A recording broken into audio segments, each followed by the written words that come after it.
Mo pa yung kulot Okay, mo pa yung nakulog dito. Bali, si tita po is magre-reloan po si 30k po sa next week.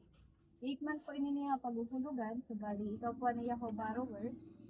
Obligasyon po sa ko borrower is magbulig po kami tita na mabayaran po ini.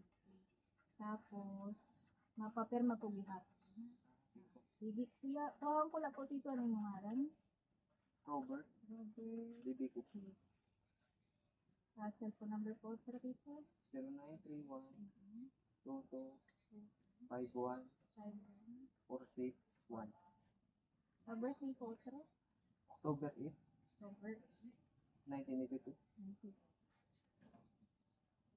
So, yan, matang signature po, tara dito. Bili po mo. Po, salamat. Okay na po, ma'am. Ako, po. Tara. 14 years old na bata, may Wala po, ma'am. Natapos mo po tita pag-eskwela? High school po. High school. Graduate po? Opo.